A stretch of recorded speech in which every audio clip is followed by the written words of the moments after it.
Hi friends, ಇವತ್ತು ನಾವು ಮಂತ್ರಾಲಯಕ್ಕೆ ಹೊರಟಿದ್ದೀವಿ. ನಮ್ಮ ಫ್ಯಾಮಿಲಿ ಎಲ್ಲರೂ ನನ್ನ ಮಗಂದೊಂದು ಮುಡಿ ಕೊಡೋದು ಇತ್ತು, ಹಂಗಾಗಿ ಮಂತ್ರಾಲಯಕ್ಕೆ ಹೊರಟಿದ್ದೀವಿ. ನಾನು, ನನ್ನ ಮಗ, ನಮ್ಮ ಫ್ಯಾಮಿಲಿ, ನಮ್ಮಮ್ಮ ಎಲ್ಲರೂ ಕೂಡ ಮಂತ್ರಾಲಯಕ್ಕೆ ಹೊರಟಿದ್ವಿ. ನೋಡಿ, ನನ್ನ ಮಗ ಮತ್ತು ನಮ್ಮ ಹಸ್ಬೆಂಡು ನಗ್ತಾ ಇದ್ದಾರೆ. ಸೊ ಮಂತ್ರಾಲಯದಿಂದ ನಾವು ನೈಟು 10 ಗಂಟೆಗೆ ಬಿಟ್ಟಿದ್ದು. ಮಾರ್ನಿಂಗ್ ಒಂದು 6 o'clock ಬಂದಿದ್ವಿ. ಸೊ ಬಂದ ತಕ್ಷಣ ನನ್ನ ಮಗನಿಗೆ ಮುಡಿ ಕೊಟ್ಟು ಮತ್ತು ನಮ್ಮ ಹಸ್ಬೆಂಡ್ ಕೂಡ ಮುಡಿ ಕೊಟ್ಟರು. ಹಾಗೆ ಇಲ್ಲಿ ಬಂದು ಒಳಗೆ ಬಂದು ಸ್ನಾನ ಮಾಡ್ಕೊಂಡ್ವಿ. ನಾವು ಬಂದ ಟೈಮಲ್ಲಿ ಫ್ರೀಯಾಗೇ ಇತ್ತು. ಸೊ ಮಾರ್ನಿಂಗೇ ಇತ್ತಲ್ವ, ಹಾಗಾಗಿ ಫ್ರೀಯಾಗೇ ಇತ್ತು. ಸ್ನಾನ ಮಾಡಿಕೊಂಡು ಎಲ್ಲರೂ ರೆಡಿ ಆದ್ವಿ, ಫ್ರೆಶ್ ಅಪ್ ಆಗಿ ನನ್ನ ಮಗನಿಗೆ ಎಲ್ಲರಿಗೂ ಸ್ನಾನ ಮಾಡಿಸಿ ಹಾಗೆ ದೇವಸ್ಥಾನಕ್ಕೆ ಹೋಗಬೇಕು ಅಂತ ಪೂಜೆ ಸಾಮಾನು ತೊಗೊಂಡ್ವಿ ಅಂಗಡಿಯಲ್ಲಿ. ಹಾಗೆ ದೇವಸ್ಥಾನಕ್ಕೆ ಹೋಗೋಣ ಅಂತ ಕ್ಯೂವಲ್ಲಿ ನಿಂತ್ಕೊಂಡ್ವಿ. ಕ್ಯೂ ಅಂತೂ ಆಲ್ರೆಡಿ ನಾವು ಕ್ಯೂವಿನ ನಿಲ್ಲೋದ್ರೊಳಗಡೆ 7:30 ಆಗೋಗಿತ್ತು. ಸಿಕ್ಕಾಪಟ್ಟೆ ಜನ ಆಗಿಬಿಟ್ಟಿದ್ರು. ನೋಡಿ ಎಷ್ಟೊಂದು ಕ್ಯೂ ಇದೆ ಅಂತ ಹೇಳಿದರೆ, ನಾವು ಒಂದು ದರ್ಶನ ಮುಗಿಯೋಕ್ಕೆ ಎಷ್ಟೊತ್ತಾಗುತ್ತೋ ಅಂತ ಅಂದ್ಕೊಂಡು ನಮ್ಮ ಅಮ್ಮಗೆ ಕಾಲು ನೋವು ಇತ್ತು. ಸೊ ಅದರಲ್ಲೂ ಪಾಪ ನಮ್ಮಮ್ಮ ಕಷ್ಟಪಟ್ಕೊಂಡು ನಿಂತ್ಕೊಂಡಿದ್ರು. ನೋಡಿ ಅಲ್ಲಿವರೆಗೂ ದರ್ಶನದಲ್ಲಿ ಅಲ್ಲಿ ಲೈನಲ್ಲೂ ಕೂಡ ಅಲ್ಲಿವರೆಗೂ ಕ್ಯೂ ಇದೆ. ಸೊ ಜನ ಮಾತ್ರ ಸಿಕ್ಕಾಪಟ್ಟೆ ಇದ್ದರು ನೋಡಿ ಕ್ಯೂವಲ್ಲಿ.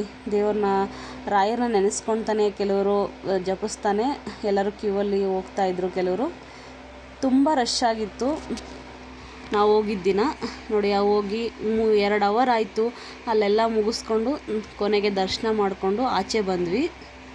ಆಚೆ ಬಂದಿದ ತಕ್ಷಣವೇ ಅಲ್ಲಿ ಅಕ್ಷತೆ ಕೊಡ್ತಾಯಿದ್ರು. ಅಕ್ಷತೆ ಇಸ್ಕೊಂಡು ಹಾಗೆ ನೋಡಿ ದೇವಸ್ಥಾನ ಎಲ್ಲ ಫುಲ್ಲಾಗಿ, ಇದು ಬೃಂದಾವನ ಒಳಗಡೆ ಮಂತ್ರಾಲಯದ್ದು.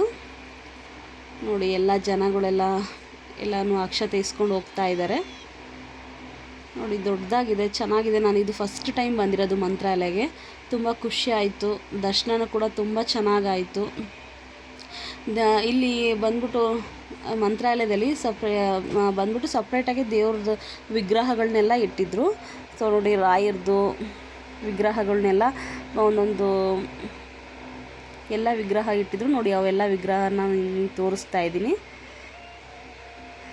ರಾಯರ ಫೋಟೋ ಇದೆ, ರಾಯರು ಕೂತಿರೋದು ಮತ್ತು ಅವ್ರಿಗೆ ಪೂಜೆ ಮಾಡ್ತಿರೋದು, ಅವರು ಆಸನ ಮೇಲೆ ಕೂತಿರೋದು, ಅದೆಲ್ಲ ಒಂದು ವಿಗ್ರಹಗಳಿದೆ. ಅದ್ರ ಬಗ್ಗೆ ನನಗೆ ಅಷ್ಟಾಗಿ ಕ್ಲಿಯರಿಟಿ ಮಾಹಿತಿ ಇಲ್ಲ. ಬಟ್ ಪ್ರತಿಯೊಂದು ವಿಗ್ರಹ ಇತ್ತು, ಅದೆಲ್ಲ ಫೋಟೋ ನೋಡಿ ನಿಮಗೆ ವಿಡಿಯೋ ತೋರಿಸ್ತಾ ಇದ್ದೀನಿ.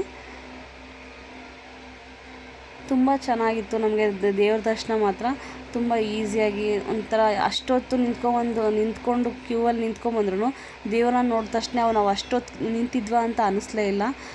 ತುಂಬ ಚೆನ್ನಾಗಿ ದರ್ಶನ ಆಗೋಯಿತು. ಚೆನ್ನಾಗಿತ್ತು ದರ್ಶನ. ಫಸ್ಟ್ ಟೈಮ್ ಬಂದಿದ್ದು ಎಕ್ಸ್ಪೀರಿಯೆನ್ಸು ತುಂಬ ಖುಷಿಯಾಗಿತ್ತು. ಹೊರಗಡೆಯಿಂದೆಲ್ಲ ನೋಡಿ ಜನನೂ ಅಷ್ಟೇ ತುಂಬ ಜನ ಇದ್ದರು. ನಾವು ಇಷ್ಟೊಂದು ಜನ ಇರಲ್ಲ ಅಂದ್ಕೊಂಡು ಬಂದಿದ್ವಿ, ಬಟ್ ಜನ ಮಾತ್ರ ಸಿಕ್ಕಾಪಟ್ಟೆ ಜನ ಇದ್ದರು. ದರ್ಶನ ಎಲ್ಲ ಮುಗಿಸ್ಕೊಂಡು ನಾವೀಗ ಆಚೆ ಬರೋಣ ಅಂತ ಬರ್ತಿದ್ವಿ. ನೋಡಿ ಇಲ್ಲಿ ಬಂದ್ಬಿಟ್ಟು ಒಳಗಡೆ ಇರೋಂತಹ ಬೃಂದಾವನದಿಂದ ರಾಯರದ ವಿಗ್ರಹ ಮೂರ್ತಿನ ಇಲ್ಲಿ ವಿಡಿಯೋದಲ್ಲಿ ತೋರಿಸ್ತಾ ಇರ್ತಾರೆ. ಸೊ ಅಲ್ಲಿ ಒಳಗಡೆ ನೋಡ್ಕೊಳಕ್ಕಾಗದಿದ್ರು ಇಲ್ಲಿ ಹೊರಗೆ ನೋಡ್ಕೋಬೋದು ವಿಡಿಯೋದಲ್ಲಿ. ನೋಡಿ ಎಲ್ಲ ದರ್ಶನ ಎಲ್ಲ ಮುಗಿಸ್ಕೊಂಬಂದ್ವಿ. ನೋಡಿ ಜನ ಹೇಗಿದ್ದಾರೆ ಅಂತೇಳಿ, ಇಷ್ಟು ಸಿಕ್ಕಾಪಟ್ಟೆ ಜನ ಅಂದರೆ ಸಿಕ್ಕಾಪಟ್ಟೆ ಜನ ಇದ್ದರು. ಇದು ಆಚೆ, ಬೃಂದಾವನದ ಆಚೆ, ಇದು ಮಂತ್ರಾಲಯದ ಆಚೆ ಇರೋ ಇದು ಪ್ಲೇಸು. ತುಂಬ ದೊಡ್ಡದಾಗಿದೆ, ವಿಶಾಲವಾಗಿದೆ. ಎಷ್ಟು ಜನ ಬೇಕಾದರೂ ಬರ್ಬೋದು. ನೈಟೇ ಎಷ್ಟೊಂದು ಜನ ಮಲಗಿರ್ತಾರೆ. ನೋಡಿ ಇಲ್ಲಿ ಪೂಜ್ಯ ರಾಘವೇಂದ್ರಾಯ ಸತ್ಯಧರ್ಮ ರಥಾಯ ಚ ಭುಜತಂ ಕಲ್ಪವೃಕ್ಷಾಯ ನಮತಂ ಕಾಮಧೇನವೇ ಅಂತೇಳಿ ಅಲ್ಲಿ ಇತ್ತು. ಅದನ್ನು ಕೂಡ ವಿಡಿಯೋ ಮಾಡಿದೆ. ನೋಡಿ ಮಂತ್ರಾಲಯ ಎಷ್ಟು ಚೆನ್ನಾಗಿ, ಎಷ್ಟು ದೊಡ್ಡದಾಗಿದೆ ಕಾಣಿಸ್ತಾ ಇದೆ ನೋಡಿ. ಆಲ್ಮೋಸ್ಟ್ ತುಂಬ ಜನ ಮಂತ್ರಾಲಯಕ್ಕೆ ವಿಸಿಟ್ ಮಾಡಿರ್ತೀರ ಅಂದ್ಕೊಂಡಿರ್ತೀನಿ. ಮಾಡಲಿಲ್ದವರು ಒಂದು ಸಲ ನೀವು ನೋಡಬೇಕು ಅಂದರೆ ನೋಡಿ, ನೀವು ಕೂಡ ರಾಯರ ದರ್ಶನ ಮಾಡ್ಕೊಂಡು ಬನ್ನಿ, ಹೋಗಿ. ಚೆನ್ನಾಗಿದೆ, ತುಂಬ ಚೆನ್ನಾಗಿದೆ ರಾಯರ ಮಂತ್ರಾಲಯ. ನಂಗೆ ತುಂಬ ಇಷ್ಟ ಆಯಿತು, ತುಂಬ ಖುಷಿ ಕೂಡ ಆಯಿತು. ರಾಯರ ಆಶೀರ್ವಾದ ಎಲ್ಲರಿಗೂ ಇರಬೇಕು. ನೋಡಿ ನನ್ನ ಮಗ ಮತ್ತು ನಮ್ಮ ಹಸ್ಬೆಂಡು ಫೋಟೋ ತೊಗೊಂಡ್ರು. ಹಾಗೆ ನನ್ನ ಮಗ ಹಠ ಮಾಡ್ತಾಯಿದ್ದ, ಗೊಂಬೆ ಕೊಡಿಸು ಅಂತೇಳಿ. ಸೊ ಅದನ್ನು ಕೊಡಿಸೋಣ ಅಂಥೇಳಿ ಗೊಂಬೆ ನನ್ನ ಮಗ ಮತ್ತು ನಮ್ಮ ಅಣ್ಣನ ಮಗಳು ಇಬ್ಬರು ಅದೇ ಬೇಕು ಅಂತೇಳಿ ಹಠ ಮಾಡಿ ತೊಗೊಂಡ್ರು. ಎಲ್ಲ ನೀಟಾಗಿ ತೊಗೊಂಡು ಆಗೋಷ್ಟೊತ್ತಿಗೆ ಆಲ್ರೆಡಿ ಎಷ್ಟು ಬೇಗ ಸಂಜೆ ಆಯಿತು ಅನ್ನೋದೇ ಗೊತ್ತಾಗಲಿಲ್ಲ. ಆಲ್ರೆಡಿ 7:30 8 ಗಂಟೆ ಆಗೋಯಿತು. ನೋಡಿ ನೈಟಲ್ಲಿ ಎಷ್ಟು ಸಖತ್ತಾಗಿ ಕಾಣಿಸ್ತಾ ಇದೆ ಔಟ್ಸೈಡಿಂದ ಮಂತ್ರಾಲಯ. ಸೂಪರಾಗಿತ್ತು, ನೋಡೋದಕ್ಕೆ ತುಂಬ ಖುಷಿ ಆಯಿತು, ಚೆನ್ನಾಗಿತ್ತು. ಲೈಟಿಂಗ್ಸ್ ಎಲ್ಲ ಹಾಕಿದ್ಮೇಲಂತೂ ಸೂಪರಾಗಿತ್ತು ನೋಡೋದಕ್ಕೆ. ನೈಟು ಕೂಡ ಎಷ್ಟೊಂದು ಜನ ಉಳ್ಕೊಂಡಿದ್ರು, ಸ್ಟೇ ಆಗಿದ್ದರು, ದರ್ಶನ ಮಾಡ್ಕೊಂಡು ಕೂಡ ಕೆಲವೊಬ್ಬರು 1 ನೈಟ್ 2 ನೈಟ್ ದೇವಸ್ಥಾನದಲ್ಲಿ ನಾವು ಮಲಗೋಗ್ಬೇಕು ಅಂತಲೂ ಕೂಡ ಇದ್ದರು ಕೆಲವೊಬ್ಬರು. ನಾವು ಮಾರ್ನಿಂಗ್ ಬಂದವರು ಟೈಮ್ ಸ್ಪೆಂಡ್ ಮಾಡಬೇಕು ಅಂತಲೇ ಇಡೀ ದಿನ ನಾವು ಮಾರ್ನಿಂಗೇ ಬಂದವರು ಸಂಜೆ 11 ಗಂಟೆಗೆ ಬಸ್ ಬುಕ್ ಮಾಡ್ಕೊಂಡಿದ್ವಿ. ಸೊ ಅದಕ್ಕೋಸ್ಕರ ನಾವು ನೋಡಿ ಸಂಜೆವರೆಗೂ ಇದ್ದು ನೋಡಿ, ಆಚೆ ಎಲ್ಲ ನೋಡಿ ಎಷ್ಟು ಸಖತ್ತಾಗಿದೆ. ಇಷ್ಟು ಟೈಮ್ ಆದ್ರೂ ಜನ ಅಂತೂ ಕಡಿಮೆ ಆಗಿಲ್ಲ. ರಾಯರ ದರ್ಶನ ಇದು ದೇವಸ್ಥಾನ ಬಂದ್ಬಿಟ್ಟು 9 o'clockವರೆಗೂ ಓಪನ್ ಇರುತ್ತೆ.